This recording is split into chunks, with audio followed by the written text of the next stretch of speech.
प्रश्न है, व्यवसायिक पूंजीवाद ने किस प्रकार से नगरों के उद्भव में अपना योगदान दिया। व्यवसायिक पूंजीवाद क्या होता है? व्यवसाय जब हो रहा था, जब शहरों में कल कारखाने लग रहे थे, तो पूंजीवाद एक क्या हुआ, एक व्यक्ति हुआ जो पूंजी लगाया, उसको क्या कहते हैं हम लोग? पूंजीपति। पूंजीपति। और जो लोग उसमें काम करने लगे उसको क्या कहा हम लोग?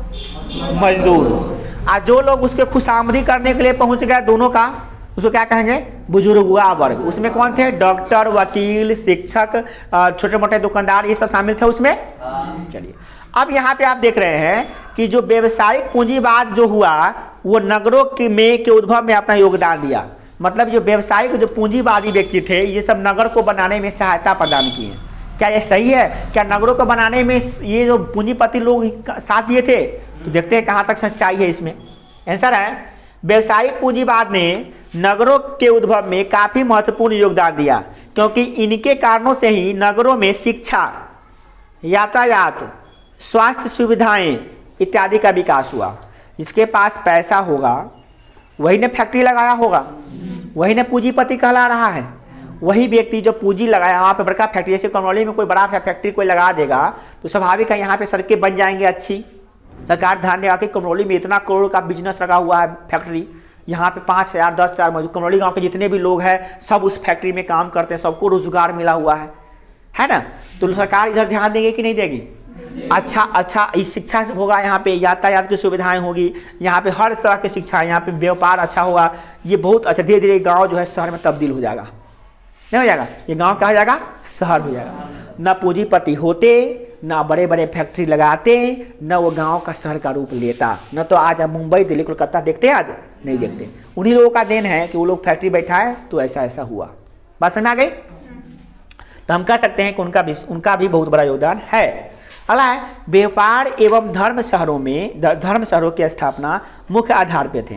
व्यवसायिक पूंजीवाद के कारण अर्थव्यवस्था सुदृढ़ होती गई और नगरों के उद्भव में बल मिला। जो लोग पूंजी वाले थे, पूंजीपति थे, वो लोग पूंजी इकट्ठा कर करके बड़ा बिल्डिंग बना के, वहाँ पे भवन बना के, वहाँ पे बिल्डिंग बना के, और क्या बोलते हैं उसको, उद्योग स्थापना करके वहाँ पे उसको क्या किए, बहुत ही आगे बढ़ाए। और इस प्रकार से जो गांव था वो नगरों में तब्दील होने लगा और नगरों का विकास होने लगा। तो उसमें उसको क्या कि सहारा प्रदान किया, कौन? पूंजीपति लोग, है ना। तो बात हम लोग देखें क्या कि नगर अगर बना है तो उसमें पूंजीपति लोगों का बहुत बड़ा हाथ है, योगदान है। क्लियर है? चलिए आप देखते हैं दूसरा नंबर क्वेश्चन, 10वां नंबर क्वेश्चन, कि शहरों के उद्भव में मध्यम वर्ग की भूमिका किस प्रकार से रही है। क्या ऐसा हुआ कि शहर में पूंजीपति लोग गए, गांव में थे शहर माने पूंजीपति लोग, और वहाँ पे फैक्ट्री लगा दिए, बहुत बड़ा सा इंडस्ट्री लगा दिए, सड़क बन गए, और वहाँ मध्यम वर्ग लोग कुछ नहीं किए उसमें? ऐसा हो सकता है क्या? मतलब कि शहर के निर्माण में मध्यम वर्ग की कोई भूमिका नहीं है क्या? नहीं, ऐसी कोई बात नहीं है। आप धीरे धीरे पढ़ेंगे कि एक शहर के निर्माण में जितना पूंजीपति का योगदान है उतना ही मजदूर वर्ग का योगदान है, और उतना ही मध्यम वर्ग का भी योगदान होगा।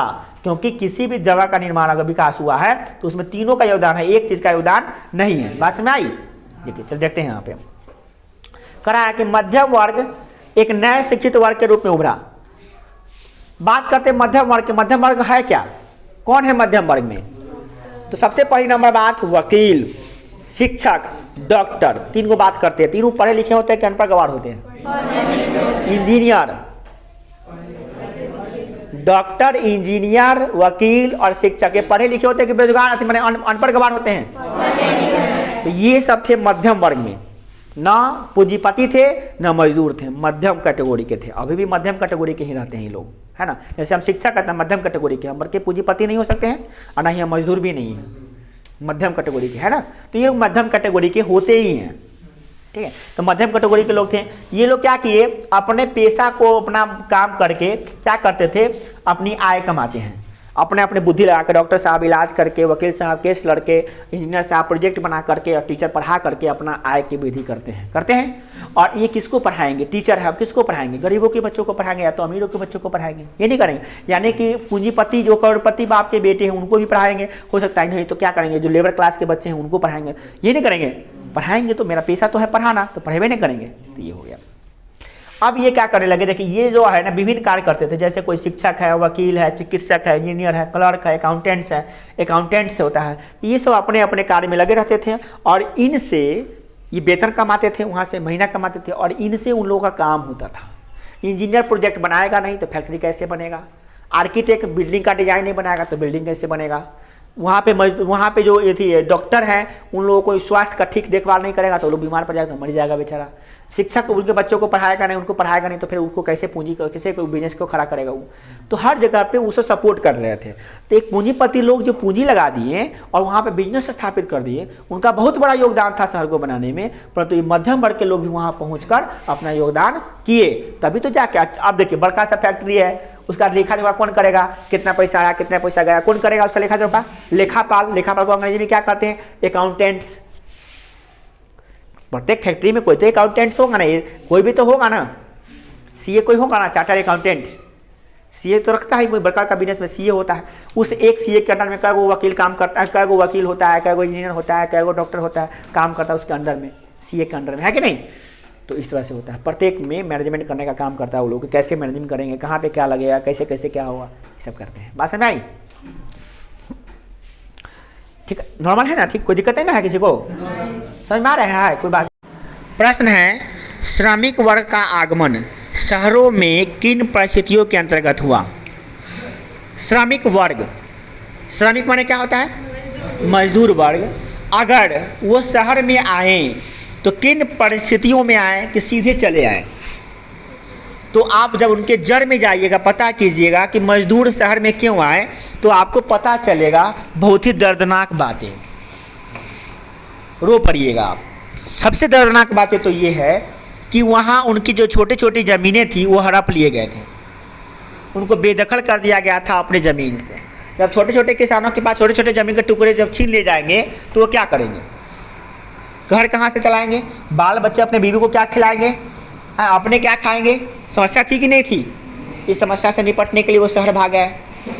और दूसरी नंबर बात ये था कि शहरों में जो शहर बन रहे थे, एक्चुअली शहर थे नहीं, वो शहर क्या थे, बन रहे थे, शहर बन रहे थे, शहर थे नहीं। तो जो शहर बन रहे थे वहाँ पे वो क्यों पहुँचे, क्या कारण था, तो वहाँ पे उद्योग लग चुका, लोग बता रहे कि वहाँ पे उद्योग लगा हुआ है, वहाँ पे मजदूरों की जब कमी है, वहाँ पे काम करने के लिए काम मिल रहा है, तो लोग कहाँ जाएगा, वहीं पे जाकर ना जहाँ पे काम मिल रहा है। जो आदमी भूखा है उनको कहाँ पे 2 रोटी मिल रहा है तो लोग वहीं पे नहीं जाएगा।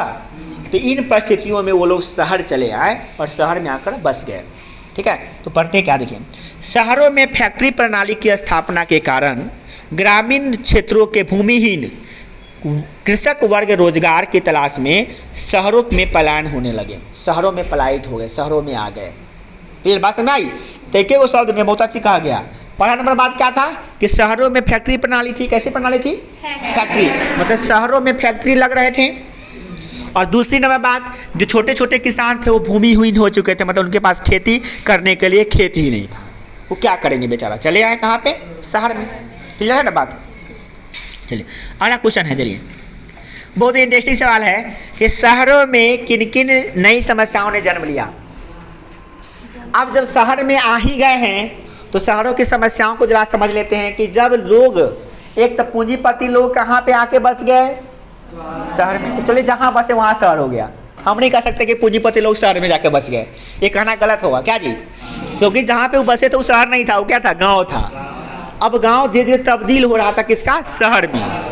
तो चलिए अभी तो शहर का के काम चलाएंगे। तो शहर में पूंजीपति लोग बस गए, मजदूर लोग भी आ गए, मजदूर, और उसके बाद बुजुर्गा वर्ग के जितने भी थे मजदूर, वकील, शिक्षक, डॉक्टर, इंजीनियर, अकाउंटेंट्स, क्लर्क, ये सब कहाँ आ गए, शहर में आ गए। तो शहर में बच गए कौन सी, गाँव में, गाँव में कौन बच गए, बच्चे, बूढ़े और औरतें। बच्चे, बूढ़े और औरतें सामान्यतः गांव में बच गए, जो कोनो काम के नहीं होते। बच्चे काम लगाते हैं, बूढ़े काम लगाते हैं और औरतें काम करती है घरेलू। तो वो बेचारी यूजलेस थी तो गांव में रह गई, बाकी सब यहाँ चला गया शहर में। तो मेन जो जनसंख्या का जो मेन पार्ट्स है, कहते हैं क्रियाशील, ये बातें, क्रियाशील जनसंख्या का जो पार्ट्स है वो कहाँ चला गया, शहर में। क्योंकि काम करने वाले कौन होते हैं, काम कौन करते हैं, जो व्यक्ति 14 साल या 12 साल से उम्र जिसका ज़्यादा होता है और 40-45 साल के बीच में होता है, वही ना क्रियाशील जनसंख्या होता है, वही ना काम करता है। बाकी तो 60 वर्ष के बाद तो बूढ़े हो जाइएगा, तो लाचार रहिएगा। बचपन में तो भाई आपका नया काम रहेगा, नया नया काम करते रहिएगा, आप रोज गुड़िया बनाइएगा, गुड़िया तोड़िएगा, नया नया काम कीजिएगा, है ना। तो बचपन में काम कर नहीं सकते हैं, बुढ़ापा में काम होगा नहीं, तो कौन करेगा काम, जवान करेंगे, युवा करेंगे, ये नहीं करेंगे। तो ये लोग सब कहाँ पाते हैं, शहर में। सारे लोग शहर में चले गए तो प्रॉब्लम क्या होगा वहाँ पे, शहर में जहाँ पे एक कमरे हैं वहाँ पे 2 आदमी के रहने का जगह है, तो वहाँ पे 10 आदमी हो गए। समस्याएं होगी कि नहीं होगी। एक बेंच पर 4 आदमी का बैठने का स्थान है, वहाँ पे हम 6 आदमी बैठा देंगे, समस्याएं होगी। एक बाथरूम में है, मान लिए कि एक बाथरूम है, एक जगह पानी चापाकल का पीने का एक नल लगा देंगे, टोटी लगा देंगे, वहीं पे सब आदमी को पीने के लिए भेज देंगे, जाओ 2 मिनट देते हैं पानी पी के आओ। तो एक टोटी है तो एक आदमी पिएगा तो समय खत्म, है ना। तो हाथ धोएगा, पानी पिएगा, 1 मिनट खत्म, 2 आदमी पिएगा खत्म, बाकी सब 28 को बच्चा कहाँ जाएगा। बाकी तो पानी की समस्या होगी कि नहीं होगी, होगी कि नहीं होगी। तो यही समस्या वहाँ पर भी हो रही थी। कौन कौन समस्या, सबसे बड़ा समस्या आवास की समस्या, रहने के लिए घर नहीं था, जल पूर्ति की समस्या, पीने के लिए पानी नहीं था, प्रदूषण की समस्या, चारों ओर प्रदूषण ही प्रदूषण फैले हुए थे। तो ये सब समस्याएं ने जन्म लिया कहाँ पे, शहर में। क्यों जन्म लिए समझ में आ रहा है, हाँ बिल्कुल समझ में आ रहा है, क्योंकि सभी लोग जाके वहाँ बस गए, इसीलिए जनसंख्या का तो ज़्यादा हो गया इसीलिए। तो इस प्रकार से हम लोग लघुतरीय प्रश्नों को टेकअप कर लिए, समझिए। वहाँ पे कोई किसी को समस्या है क्या, किसी में नहीं। चलते हैं आगे अगला प्रश्न पे। प्रश्न है, शहरों के विकास की पृष्ठभूमि एवं उसकी प्रक्रिया पर प्रकाश डालिए। अब यहाँ से क्वेश्चन होता है थोड़ा लंबे क्वेश्चन होंगे, लंबे थॉट्स होंगे, लंबा एक्सप्लेनेशन होगा, तो लंबे समय लगेंगे, थोड़ा देखिएगा था, लंबे कानों से, कोई फर्क नहीं पड़ता, कुछ बोलिए। हाँ, तो लंबी कानों से सुनिए, लंबे विद्यार्थी हो। अगला प्रश्न है कि शहरों के विकास की पृष्ठभूमि एवं उसकी प्रक्रिया पर प्रकाश डालिए। शहरों का विकास हुआ था कि पहले से शहर जन्म लिया था, शहर के बच्चा शहर था। शहर में कौन जन होता है, लैंगिक जन, क्या अलैंगिक जन। शहर में कौन जन होता है, लैंगिक क्या अलैंगिक। एक शहर से दूसरा शहर कैसे बना होगा, जनन हुआ होगा तभी तो हुआ होगा, चट्टान से शहर जनन होगा। शहर का विकास होता है, जन्म नहीं लेता है। गांव पहले गांव रहता है, गांव से शहर में तब्दील होता है, शहर को जन्म नहीं लेता है। शहर का क्या हुआ होगा, शहर का जन्म हुआ होगा कि विकास हुआ होगा, विकास हुआ। शहर के लिए अच्छा शब्द होगा क्या, विकास। तो लाइट बंद करिए, तो वहाँ हमारा लाइट जल रहा फालतू। शहर का विकास हुआ होगा, क्लियर। अच्छा, तो विकास जो हुआ होगा उनकी प्रक्रिया होगी कि सीधे हो गया होगा। अरे गांव शहर बना होगा तो प्रक्रिया के अंतर्गत हुआ होगा, सीधे बन गया शहर। प्रक्रिया कौन कौन सी प्रक्रिया, उन्हीं पे फोकस करना है हम लोगों को, ठीक है। प्रश्न समझ में आया, चलिए प्रश्न का समझ में आएगा तो आंसर भी समझ में आएगा।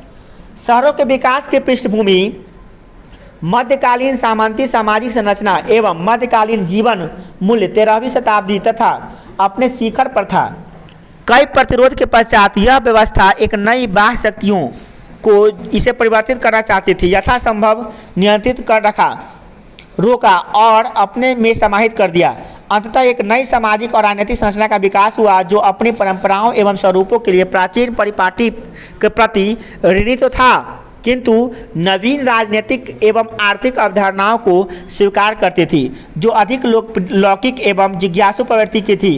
इस पृष्ठभूमि में शहरी जीवन पुनः उदय लिया। शहरीकरण की प्रक्रिया जो हुआ था, इन 3 प्रक्रियाओं में हुआ था। देखिए, 3 ऐतिहासिक प्रक्रियाओं ने आधुनिक शहरों को व्यवस्था को स्थापना किया। पहला नंबर क्या था, औद्योगिक पूंजीवाद का उदय। पहला नंबर क्या पॉइंट था, औद्योगिक पूंजीवाद का उदय। जो भी ऊपर आपको दिखाया गया है, बहुत सारा लंबा पॉइंट पढ़े हैं, उसका मतलब समझा देते हैं, सिंपल समझ लिए। प्राचीन काल से आ रही परंपराओं के आधार पर जो जीवन जी रहे थे हम लोग, जो है पीपल के छाँव के नीचे जाना, गुरुजी पीपल के पेड़ के नीचे बैठे हुए हैं, बच्चा सब नीचे बैठ के आप पढ़ रहे हैं। गुरुदक्षिणा में क्या मिला, गुरुदक्षिणा में कोई गाय दे रहा है, कोई अपना धन दे रहा है, कोई दौलत दे रहा है, कोई कुछ दे रहा है, कुछ है ना। गुरुदक्षिणा में उस सिस्टम था पहले का, ठीक है। इसमें बदलाव जरूरी था, ठीक है। अब गुरुजी है ना, बदलाव कर रहे थे, अपने आप को बदल रहे थे, सभी लोग आपस में बदल रहे थे। आर्थिक बदलाव आ रहा था, सामाजिक बदलाव आ रहा था, राजनीतिक बदलाव आ रहा था, सांस्कृतिक बदलाव आ रहा था, सभी तरह के बदलाव हो रहे थे। तो जब बदलाव हो रहे थे तो ये विकास की प्रक्रिया आई, तो शहरीकरण कह दिए, इसका नाम दे दिया हम लोग शहर बनना ही शहरीकरण की प्रक्रिया हो गई। अब यह प्रक्रिया का उदय किन किन कारणों से हुआ, इन कारणों पर फोकस कीजिएगा। ऊपर जो बात लिखा है उसमें से आप नोट नहीं कीजिएगा, उसको नोट नहीं कीजिएगा तो बहुत लंबा आंसर हो जाएगा आपका, तो उसको आप नोट नहीं कीजिए, सिर्फ समझने के लिए था, इसलिए जल्दी जल्दी हम पढ़ के हटा दिए वहाँ पे, ठीक है। अब जो मेन पॉइंट है उसको यहाँ से आप लिखिएगा, क्या, औद्योगिक पूंजीवाद का उदय। क्या, हाँ, इसमें क्या था, विश्व के विशाल भूभाग पर औपनिवेशवाद का औपनिवेशिक शासन की स्थापना हो गया। विश्व के सभी भागों पर, अधिकांश भागों पर क्या हो गया, औपनिवेशिक क्षेत्र अब शासन का स्थापना हो गया, मतलब उपनिवेश बना लिया गया। हिंदुस्तान भी उपनिवेश था, किसका, ब्रिटेन का उपनिवेश था, ठीक है। तो ये उपनिवेश बन गया, तो यहाँ पर क्या हुआ, उद्योग की स्थापना होने लगी, शहर बन गए, है ना। दूसरा नंबर है लोकतांत्रिक आदर्शों का विकास। लोकतांत्रिक आदर्शों का विकास मतलब क्या हुआ, ग्रामीण जो सामंती प्रथा थी उसको हटाकर एक लोकतांत्रिक प्रकार की प्रक्रिया अपनाने लगे लोग। कहने लगे, राजतंत्र तो ऐसे भी हो गया हमारे देश में कि अब हम सामंती की तरह, मतलब कि राजा महाराजा का शासन नहीं अपनाएंगे, हम लोग क्या करेंगे, हम लोग चुनेंगे अब हमारा शासक कौन होगा, हम पे शासन कौन करेगा, इसका डिसीजन हम लेंगे, कोई और नहीं लेगा। हम खुद डिसीजन लेंगे, हम खुद चुनेंगे अपना नेता, हमारा नेता कैसा हो, जो इंडिया का विकास करे वैसा हो, है ना। आइए देखिए, तो इस तरह से ग्रामीण और सामंती व्यवस्था को हटाकर एक नई तरह की व्यवस्था को अपनाना चाह रहे थे हम लोग चाह रहे थे कि हमारी व्यवस्था एक अच्छी हो, जिसमें हम सबका विकास हो, हम सब साथ चले, ऊंच नीच का भावना मिट जाए, छुआछूत की भावना हट जाए, सबको आर्थिक समानता मिले, ऐसा भावना चाह रहे थे। इसीलिए शहरों का विकास पर जोर आया कि शहरीकरण में ऐसा हो सकता है ना, ग्रामीण पद्धति में हम लोग ऐसा नहीं कर सकते हैं, शहरी पद्धति को लाएंगे, नया आधुनिकवाद को लाएंगे तभी तो जाके होगा। तो इस प्रकार से शहरीकरण का विकास हुआ, ठीक है। अगर शहर के विकास का मेन कारण पूछिएगा कि सर शहर क्यों बना, तो सबसे बड़ा कारण आएगा क्या चीज़, औद्योगिकरण। उद्योगों का लगना ही शहर का बनना था। अच्छा, ऐसे भी आप कोई शहर है ना, वहाँ से उद्योग हटा दीजिए, इंडस्ट्री हटा दीजिए, शहर हो जाएगा गाँव। जो मुंबई में फैक्ट्री है, जो मुंबई में वहाँ पे बड़े बड़े कारखाने हैं, वो सब इंडिया में आ जाएंगे, मैंने इंडिया में कहते सॉरी अपने गांव में आ जाएंगे। इंडिया में तो तभी है, मुंबई में तो इंडिया में है। अगर गांव में आ जाते हैं तो क्या अपना गांव क्या शहर नहीं हो जाएगा, हो जाएगा। लोग मुंबई से काम करने आएंगे कमरौली में, सही नहीं कर रहे हैं भैया सर, वहाँ के रेस्टोरेंट सब वहीं रह जाएगा। बेवकूफ़, रेस्टोरेंट निकालना बना है क्या कि वहाँ पे पूंजीपति लोग हैं, धनिक मनिक लोग हैं, बड़का का रेस्टोरेंट मॉल बना है, तो सब लोग तो यहाँ पे आके बस गए, तो वहाँ रेस्टोरेंट वाला कभी चम्मच से थाली बजाएगा, कौन खाएगा वहाँ पे, ठीक समझे, कौन खाएगा। जैसे सीभर में आकर सर सीभर को कमरौली बनाना चाहते हैं तो क्या करना पड़ेगा, सीभर में जितने मेन चीज़ है, जैसे जिला है उसको उठा के ले आइए, जो कोर्ट है उसको उठा के ले आइए, नवाब हाई स्कूल है उसको उठा के ले आइए, गर्ल हाई स्कूल है उसको उठा के ले आइए, और मेन अस्पताल है उसको उठा के ले आइए, सबको यहाँ पर कमरौली में बचा दीजिए। तो आपको लगता है सीभर में दुकान तो रहेगा, दुकान वाला से अपने उठ के चला गया यहाँ पर, क्या बात गलत बोल रहे हैं, सब दुकान वाला सब वहाँ दुकान तोड़ेगा, यहाँ पर दुकान बनाना शुरू कर देगा। दुकान तो पीछे पीछे आएगा ना, रेस्टोरेंट होटल ये सब कहाँ आएगा, पीछे पीछे आएगा। मेन वही ना होता है, जिला के कारण से हो रहा है। आप सीभर क्यों जाते हैं, सर स्कूल में नाम लिखवाने गए थे, स्कूल नहीं रहता, यहाँ रहते तो यहीं रहते, जय भी नहीं करते। सर कहाँ गए थे, तो अस्पताल में इलाज कराने गए थे, तो वहीं पे गए थे। मेन बात ये नहीं हो रहा है, समझ गए। ग्रामीण तथा नगरीय जीवन के बीच विभिन्नताओं को स्पष्ट कीजिए। भाई ये तो प्रश्न ऐसा है जो आपके लिए एकदम आसान है, आप इसको एकदम आराम से सोच सकते हैं कि भाई ग्रामीण और नगरीय क्षेत्र में जो लोग रहते हैं उनका जो जीवन है क्या अंतर है, मतलब जो लोग शहर में रहते हैं और जो लोग गांव में रहते हैं क्या अंतर है। भाई बहुत सारा अंतर है, आप लोग तो अड़ियत लिख दीजिएगा, क्या एक पन्ना भी कम पड़ जाएगा लिखने में, क्या गांव और शहर में क्या अंतर है, मतलब वहाँ के जीवन में यहाँ के जीवन में क्या अंतर ये बताना है। चलिए कुछ बिंदुओं पर हम, आपको तो आता ही है, कुछ बिंदुओं पर हम भी चर्चा कर देते हैं ताकि आपको क्लियर हो जाएगा। कुछ ऐसे बिंदु भी सीखिएगा जो आप शायद नहीं ध्यान दिए होइएगा। गांव और शहरों के बीच में काफ़ी विभिन्नताएं होती हैं। सबसे पहला नंबर बात क्या है कि गांव की आबादी कम होती है, नगरों की आबादी ज़्यादा होती है, सबसे पहला नंबर पॉइंट। दूसरा नंबर पॉइंट, गांव में खेती बाड़ी पशुपालन मुख्य आजीविका का स्रोत है, और शहर में क्या होता है, व्यापार और उत्पादन होता है मेन प्राकृतिक स्रोत, ऊर्जा का मेन आजीविका का स्रोत होता है व्यापार वाणिज्य। क्या मतलब गांव में खाने पीने के लिए लोग कृषि और पशुपालन पर निर्भर होते हैं, शहरों में व्यापार और वाणिज्य पर निर्भर होते हैं। क्लियर शिवम कुमार, ध्यान दो, बोला है। गांव में प्राकृतिक एवं स्वच्छ वातावरण होता है। गांव में वातावरण कैसा होता है, प्राकृतिक होता है। यहाँ पे ऑक्सीजन का सिलेंडर लगाने का नहीं पड़ता है, यहाँ पे ऑक्सीजन की कमी होता है तो तुलसी के नीचे सुला दिया जाता है, ये ऑक्सीजन मिलता रहेगा, है ना। तुलसी के पेड़ 2-3 को लगा दो गमला में, ऑक्सीजन नाक लगा दो तुलसी के पेड़, बस ऑक्सीजन मिलता रहेगा उसको, कोरोना हो गया, 4-5 को तुलसी के पेड़ लगा के लगा दो, सुता दो, ऑक्सीजन मिलते रहेगा उसको, है ना। यहाँ प्राकृतिक ऑक्सीजन की बात होती है, वहाँ पे सिलेंडर लगाया जाता है क्या, भला है। यहाँ पे शिक्षा जो है, यातायात की सुविधाएं उतना अच्छा नहीं होती है, शहरों में इसकी व्यवस्थाएं अच्छी होती है। शहरों में कोचिंग इंस्टीट्यूट अच्छे मिल जाएंगे, अच्छे पढ़े लिखे ज़्यादा टीचर मिल जाएंगे, एक्सपर्ट मिल जाएंगे कुछ चीज़ का, ये बात हम मान सकते हैं। ये बात का हम समर्थन करते हैं कि गांव के ज़्यादा शहरों में अच्छे अच्छे टीचर मिल जाते हैं, ये बात तो हम मानेंगे। शिक्षा में पीछे है गांव, ये बात मानेंगे हम। थोड़ा सा गांव में थोड़ा सा पिछड़ा हुआ है, लोग यहाँ पे कम पढ़े लिखे लोग मैट्रिक पास करते हैं पढ़ाना शुरू कर देते हैं, इंटर पास करते हैं पढ़ाना शुरू कर देते हैं। तो क्या पढ़ाएंगे बच्चों को, जो खुद मैट्रिक इंटर पास किए तो पढ़वे नहीं किए आगे, वो भी पढ़ाना शुरू कर देते हैं। ये देखते हैं यहाँ इंटर पास कर लेता है, बस मैट्रिक पढ़ाना शुरू कर देता है। अरे तुमको मैट्रिक का गहन का अध्ययन भी नहीं किया ठीक से, आगे सवाल आगे तो पढ़ा देंगे।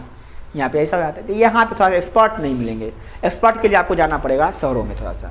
हाँ, और अच्छी शिक्षा यातायात की सुविधाएं भी शहरों में अच्छी होती हैं, गांव से अच्छा, ये थोड़ा अंतर होता है। अब है गांव में आधुनिकताओं का बोलबाला होता है, गांव में थोड़ा आधुनिकता होता है, मॉडर्नाइजेशन होता है। और साथ ही गाँव नहीं, शहरों में शहरों में क्या होता है, मॉडर्नाइजेशन होता है, मतलब कि आधुनिकता देखने को मिलती है, सब जगह आधुनिकता होती है। खाना का किचन आधुनिक है, पानी है आधुनिक, हर चीज़ वहाँ पे, बिजली उजली सब आधुनिक है, मशीन हर चीज़ का डाला हुआ आधुनिक है वहाँ पे। मगर गाँव में थोड़ा सा आधुनिकता कम होती है ना। यहाँ तक कि कई गाँव आधुनिकता से अभी बहुत कोसों दूर है, बहुत दूर है।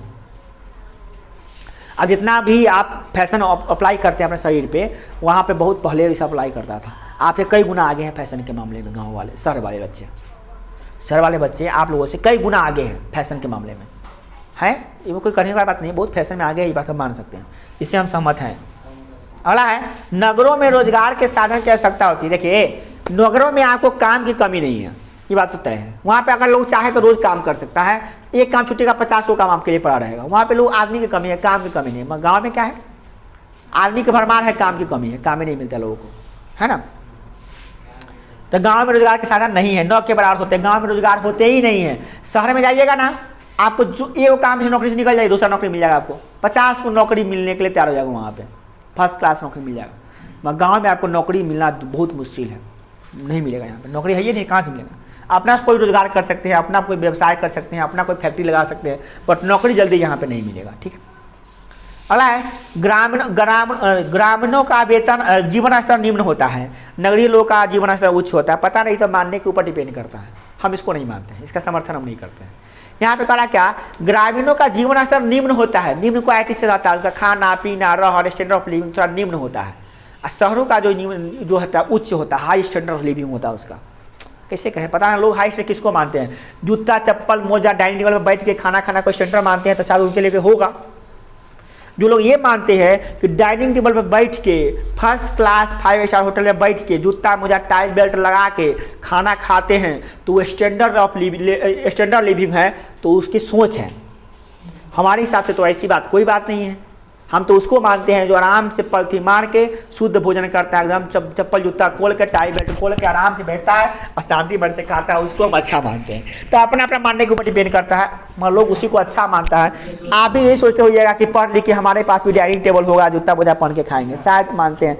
हमारे हिसाब से मामले में हम पॉइंट नहीं देंगे, ये देखो, मगर लिखेंगे एग्जाम में क्या कि हाँ ग्रामीण के गाँव के लोग सीधे साधे ईमानदार भोले भाले होते हैं, शहर के लोग बड़े ही दुष्ट जहरशील होते हैं। लिख देंगे, घृणा करते हैं, ईर्ष्या करते हैं, द्वेष करते हैं, द्वेष करते हैं ना, दोष नहीं द्वेष करते हैं। चलिए तो आप लिख लीजिएगा।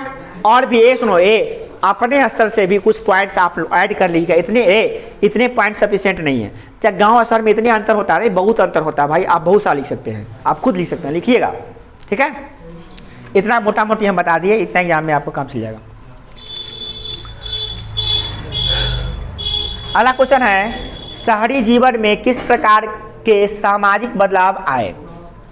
देखिए ध्यान दीजिएगा, शहरी जीवन में, शहर में जो जीवन हो रहा है, जीवन व्यतीत हो रहा है, किस प्रकार से बदलाव हुआ उसमें, यह प्रश्न है। तो शहरीकरण की प्रक्रिया में सामाजिक जीवन में काफी बदलाव आया। ग्रामीण जीवन मुख्यतः कृषि प्रधान अर्थव्यवस्था पर आधारित थी। गाँव में खेती बाड़ी की प्राथमिकता दी जाती थी, परंतु नगरीय जीवन शैली में मुद्रा की प्रधानता हो गई। किसकी प्रधानता हो गई? मुद्रा की। ये भी ऑब्जेक्टिव में था। गांव में किसकी प्रधानता होती है? नहीं, गांव में कृषि प्रधान होती है अर्थव्यवस्था। गांव में कैसी प्रधान होती है? कृषि प्रधान। और शहरों में मुद्रा प्रधान। कैसी होती है? मुद्रा प्रधान। चलिए, परंतु नगरीय जीवन में गतिशील मुद्रा प्रधान व्यवस्था है। पंखा बंद कर दिए। अगला है रोजगार। सुनिए, रोजगार के साधनों की अधिकता के कारण शहर में लोग का जीवन स्तर ऊपर उठने लगा।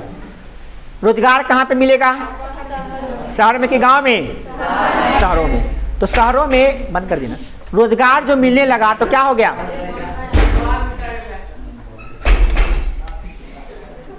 तुम लोग तो बिहारी हो के नाम हंसा देगा। देखिए अगला प्रश्न क्या है? तो रोजगार कहाँ पे ज्यादा मिलेगा, शहर में कि गांव में? तो शहर में रोजगार मिलते चला गया, लोगों को आमदनी बढ़ती चली गई, जीवन स्टैंडर्ड बढ़ते चला गया। जो लोग पहले जैसे शहर, अब यहाँ पे गांव में है तो भाई सिंपल सा आमदनी है, सिंपल सा भोजन है, दाल भात सब्जी खाइए, हो गया। शहर में सुनते होइएगा, शहर में जो लोग रहते हैं पैसे कमाते हैं उनके घर में चिकन बनता है, मटन बनता है, अंडा बनता है, न तो पनीर बनता है। ये सब बनना फिक्स है, बनना फिक्स है। वहाँ पे पनीर नहीं तो चिकन, नहीं तो मटन, नहीं तो मछली, तय है कि बनेगा। अपने यहाँ कभी कभी ओकेजनली सप्ताह में एक दिन आया था किसी किसी को मीट मछली, क्योंकि महंगा खाना होता है ना भाई, महंगा होता है। मटन कैसे है? 600 रुपये किलो। कौन खाएगा? 600 रुपये किलो। एक मजदूर 2 दिन दिहाड़ी, एक मजदूर 2 दिन दिहाड़ी करेगा, पसीना चुआएगा, तो 1 दिन मटन खाएगा 1 किलो। 1 किलो से कम में परिवार कैसे खाएगा? सोचिए कितना महंगा है। आज जो पैसे वाले लोग हैं उनके लिए रोज मटन बनता है, रोज मटन बनता है, रोज चिकन बनता है।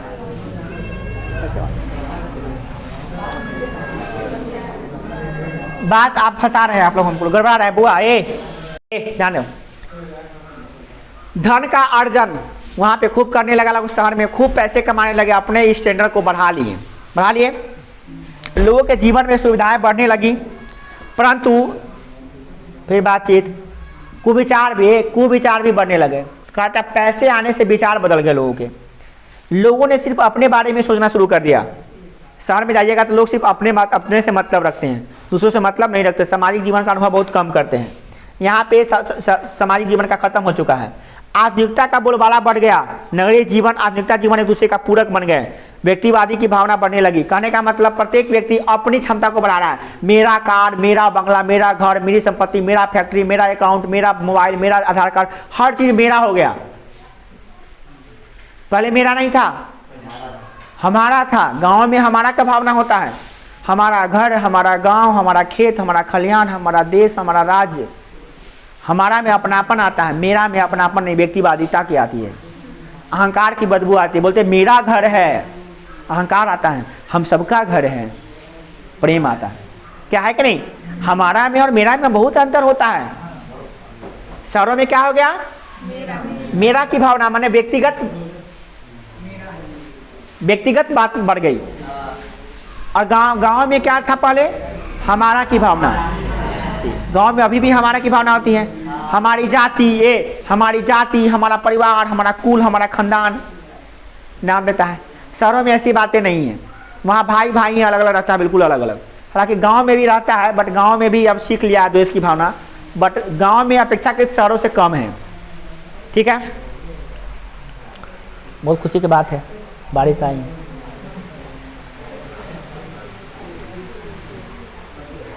ठीक है। क्या है? तुम्हें टूके आ रहे तो पानी ने पी लिया तो फिर पढ़ाएंगे। ठीक है, इसलिए विषय पढ़ना है।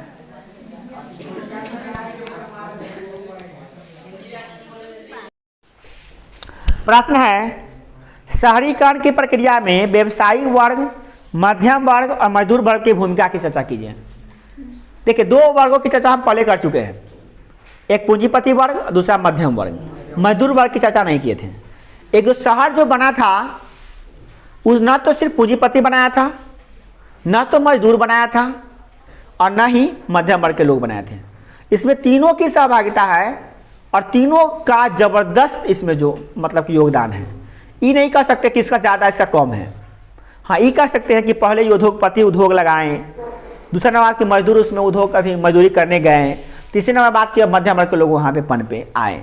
ये हम मान सकते हैं, पहले कौन आया बाद में का, ये हम बता सकते हैं, परंतु किसका योगदान सबसे ज्यादा है ये बताना मुश्किल हो जाएगा। क्यों? क्योंकि अगर पूंजीपति पूंजी लगा के बिजनेस खड़ा कर दिया, मजदूर कमाने नहीं जाता तो कैसे होता? मजदूर काम करने नहीं जाता वहां पे तो शहर बनता?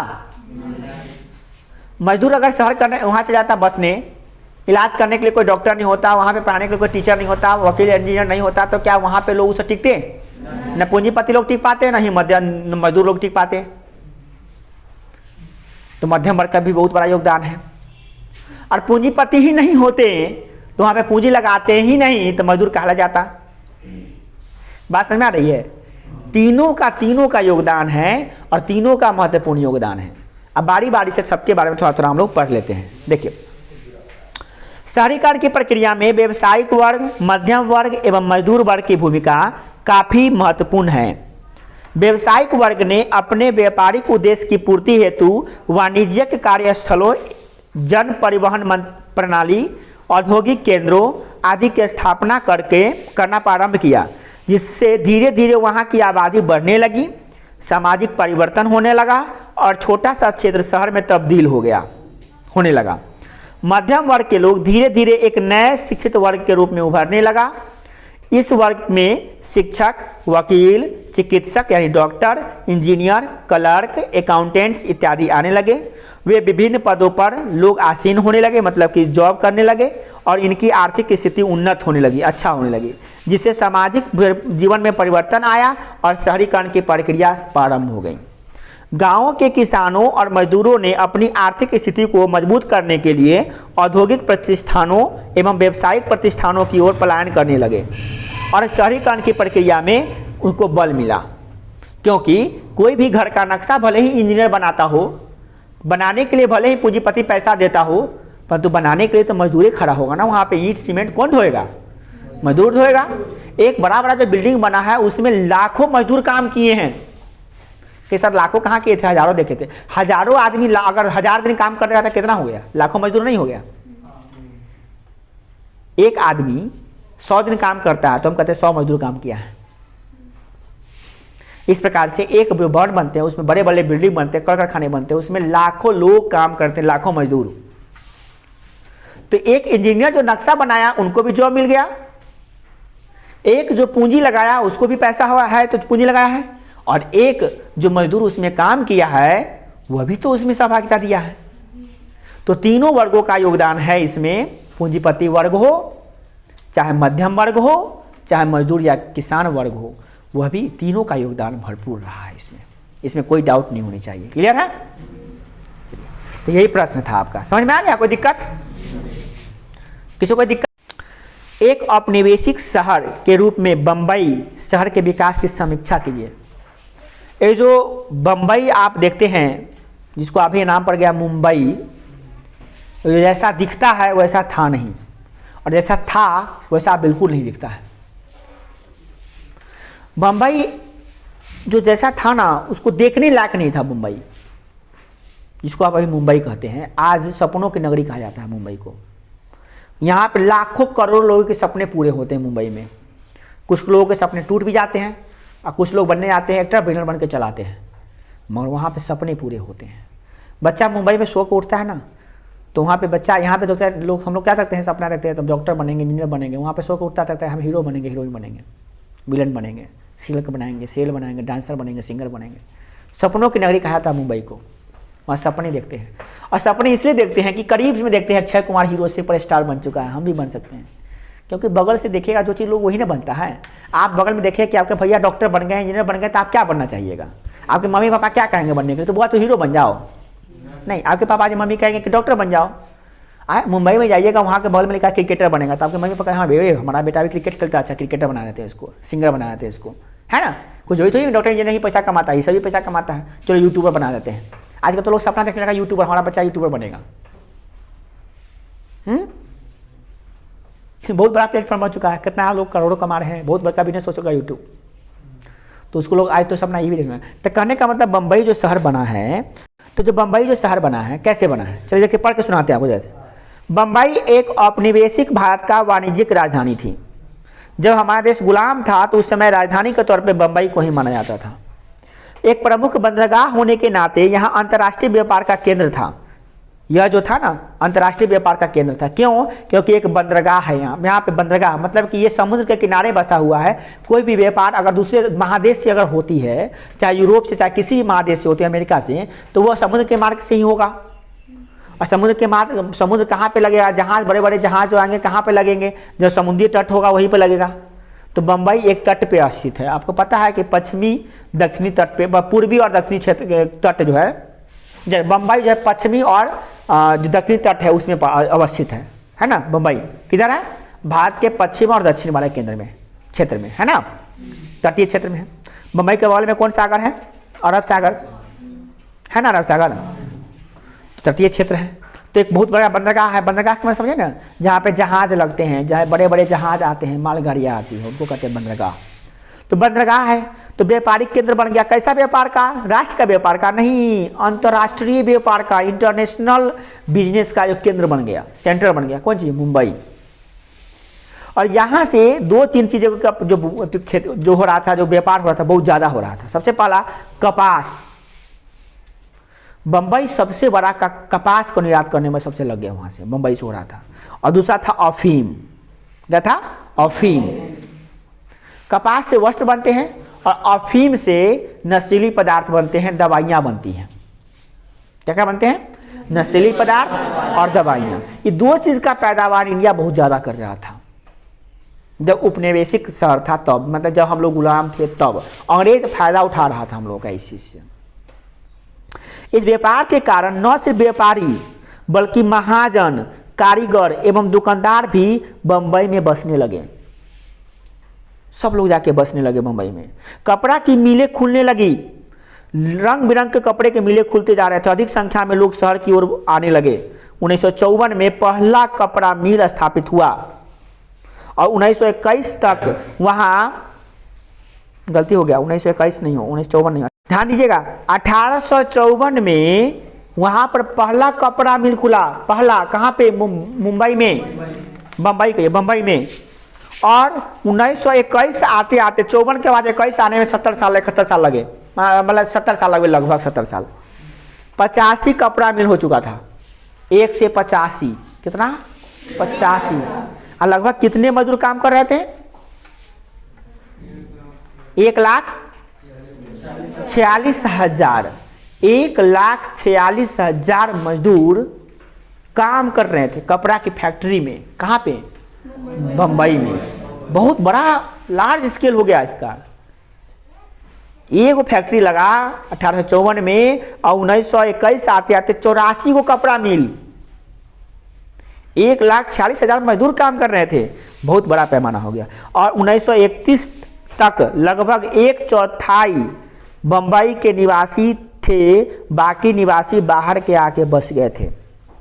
1931 तक आते आते बम्बईयों का नहीं, जो बम्बई में रहने वाले लोग थे उसका बम्बई नहीं था, बाहर के लोग आके बस गए। 1/4 मतलब कि 4 हिस्सा में से 1 हिस्सा में बम्बई वाले लोग थे, बाकी 3 हिस्सा वाले लोग दूसरे कंट्री के लोग आके बस गए मुंबई में। अभी की बात करेंगे ना, बड़ा मराठी लोग चिल्लाता है जय महाराष्ट्र। ठीक है, जय महाराष्ट्र, ठीक है, हम भी समर्थन करते हैं, जय महाराष्ट्र। याद कर लीजिए, मराठी में अगर महाराष्ट्र में खाली मराठी रहेगा ना, चाहे मराठी के लोग रहेंगे ना, तो वहाँ पे कितना बचेगा? 10% लोग मुश्किल से नहीं बचेंगे। वहाँ के सारे कल कारखाने बंद हो जाएंगे, वहाँ बेरोजगारी हो जाएगा, बेरोजगारी, सब बिजनेस ठप हो जाएगा वहाँ का। जो बम्बई सपनों का नगर है वो हो जाएगा भिखमंगा का नगर। मजदूरी ने सारे बनाया बसाया हुआ है। वहाँ पे 90% आबादी, 80% आबादी तो बाहर का लोग उठा के बस गया हुआ है बम्बई में। आप शिवहर देखे हैं? आप शिवहर में जाके पता करिए शिवहर के कै गो लोग हैं।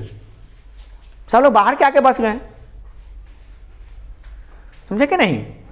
कहाँ वो जगह के, वो गांव के कहाँ के गांव के आसपास के गांव के सब आके शिवहर में खरीद सब बना लिया था। शिवहर के लोगों में 10% मिलेगा, 80% लोग, 90% लोग बाहर के मिल जाएंगे आपको। शहर ऐसा ही होता ही है, जो शहर के लोग होते हैं ना 10% 12% होते हैं, बाहर के लोग सब जाके बच जाता है। कारण की सुविधाएं हैं, सबको अच्छे लगते हैं। गांव में नहीं, अब हमको कोचिंग खोलना है, गांव में खोलेंगे तो ज़्यादा से कितना बच्चा होगा? मैट्रिक के 50 को बच्चा होगा। खूब बढ़िया पढ़ाएंगे तो 100 को बच्चा होगा। बहुत रिजल्ट देंगे 100 को बच्चा होगा। अगर शिवहर में जैसा रिजल्ट यहाँ का आता है, यही रिजल्ट अगर शिवहर में देने लगेंगे हम, तो वहाँ पे बच्चा 400-500 आसानी से हो जाएगा मेरे यहाँ। केंद्र है वो, 10 गांव का केंद्र है। 10 गांव का अगर 10 को बच्चा आ जाएगा तो कितना आ गया, 100 को बच्चा आ गया। बस में आ रही है, शिवहर केंद्र है, वहाँ पे गांव है, गांव में कहाँ के बच्चे आएंगे, गांव के ही बच्चे आएंगे, बाहर के बच्चे तो आएंगे नहीं। जहाँ से आस पड़ोस के गाँव के जो कनेक्टेड है उसमें थोड़ा सा आ जाएंगे, शहर में तो बहुत जगह के। उसी तरह से बंबई में क्या हुआ, पूरा केंद्र बस गया, सारे लोग वहाँ। बंबई का प्रति व्यक्ति क्षेत्रफल 9.5 वर्ग गज था। वहाँ प्रत्येक मकान में 20 व्यक्ति रहते थे। एक मकान में कितने व्यक्ति, 20 व्यक्ति। 1931 का रिकॉर्ड है ये, अभी का रिकॉर्ड मत कीजिए, अभी तो 200 पुर जाएगा। बंबई 200 से ज़्यादा पुर जाएगा। बंबई का विकास सुनियोजित तरीके से नहीं हो सका। बंबई का जैसा विकास होना चाहिए था वैसे नहीं हो सका, बल्कि 1800 के आसपास बंबई पोर्ट एरिया का केंद्र था। 2 हिस्सों में बटा हुआ था। एक हिस्से में नेटिव रहते थे, नेटिव माने क्या, वहाँ के लोग, और दूसरे हिस्से में यूरोपीय लोग यानी गोरे लोग रहते थे। बंबई में 2 तरह के क्षेत्र थे, एक थे नेटिव। नेटिव माने क्या होता है, नेटिव जिसे कहते हैं, नेटिव, नेटिव माने ग्रामीण क्षेत्रीय। जो मुंबई के लोग थे वो एक तरफ रहते थे, और एक तरफ थे क्या चीज़, गोरे लोग रहने के लिए अपना एगो पोर्ट बनाए थे, अपना किला, उसमें गोरे लोग रहते थे, सिर्फ अंग्रेज लोग रहा करते थे मुंबई में, ठीक है, अंग्रेजों का जगह था वो, ठीक है। कोट आबादी उत्तर में एक यूरोपीय उपनगर और औद्योगिक पट्टी में भी विकसित होने लगी थी। दक्षिण में इसी तरह के उपनगरीय आबादी और एक छावनी थी। यह नस्ली विभाजन अन्य प्रेसिडेंसी शहरों में भी रही। मतलब कि इसमें विभाजन था, बंबई एक जैसा नहीं दिखाई दे रहा था। उत्तर में कुछ और, पूर्व में कुछ और, पश्चिम में कुछ और, दक्षिण में कुछ और था, ठीक है, माने विभाजित था, बंबई एक नहीं था। 19वीं शताब्दी के मध्य तक व्यावसायिक उद्देश्यों के लिए अधिक जमीन की जरूरत महसूस हुई तो सरकार ने निजी कंपनियों के द्वारा नई योजना बनाई और 1864 में मालाबार हिल से कोलंबा के आखिरी छोर तक पश्चिमी तट को विकसित करने का ठेका बैंक, क्या नाम है, ब्रिक्समैन कंपनी को मिला। किस कंपनी को मिला था, एक कंपनी था जिसका नाम था, नंबर थोड़ा मिस्टेक कर रहे हैं, इस कंपनी का नाम क्या था, देखिए भाई कंपनी का, हाँ यहाँ पे, हाँ बेरी क्लेमेशन कंपनी को मिली। किसको मिली, बेरी क्लेमेशन कंपनी को मिला। और 20वीं शताब्दी के आने तक जिस प्रकार आबादी तेजी से बढ़ रही थी, अधिक से अधिक जमीन को घेर लिया गया और समुद्री जमीनों को विकसित किया जाने लगा। जो जमीन समुद्र के हिस्से में था, दलदली भूमि, जमीन बनाइए, घर बना देता था, आज जमीन घर बनाइए कर गिर जाता था, दलदली भूमि था। दलदली भूमि में घर बनेगा नहीं, जमीन दलदल होगा तो खाली दलदल जमीन है, घर बनाइएगा गिर जाएगा कल। बात समझ आ रही है, ऐसी थी। तो क्या किया, एक सफल भूमि विकास परियोजना बॉम्बे पोर्ट ट्रस्ट के अंतर्गत शुरू की गई।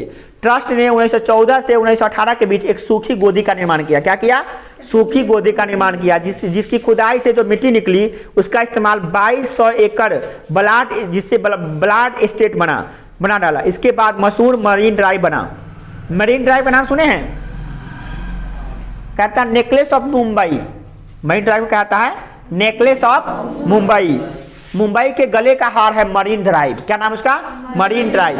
अब फिल्मों में देखते होइएगा मरीन ड्राइव को दिखाता है, ऐसा कोई फिल्म नहीं है जिसमें मुंबई में शूटिंग हुआ मरीन ड्राइव का नहीं दिखाया। मरीन ड्राइव को देखते होइएगा, ऐसा होता है, ऐसा दिखाता है मरीन ड्राइव। यह सड़क है, ये समुद्र है, इसका क्या है, जो चौपाटी जितना भी सब कुछ जो वो सब इधर है, जो बीच है इधर है। ये मैरीन ड्राइव है, क्या है, ये हाईवे है, एकदम नेशनल हाईवे। और यहाँ पे पूरा बिल्डिंग बसा हुआ, पूरा एकदम 100 मंजिल, 150 मंजिल, 50 मंजिल, 60 मंजिल, 70 मंजिल मकान से बना हुआ, बड़ा बड़ा बिल्डिंग से बना हुआ पूरा लाइन से। फिर अभी मुंबई में दिखाया था कि कोई भी फिल्म शूटिंग होता था, दिखाया था तो रात को पूरा नीला नीला कलर का दिखाई देगा और साइड से लाइट जलता हुआ, एकदम लाइट कनेक्टिंग। देखिए तो लगा कि हार है, कैसा है, हार, एकदम हार की तरह दिखाई देता है एकदम। देखिए यहाँ पे जो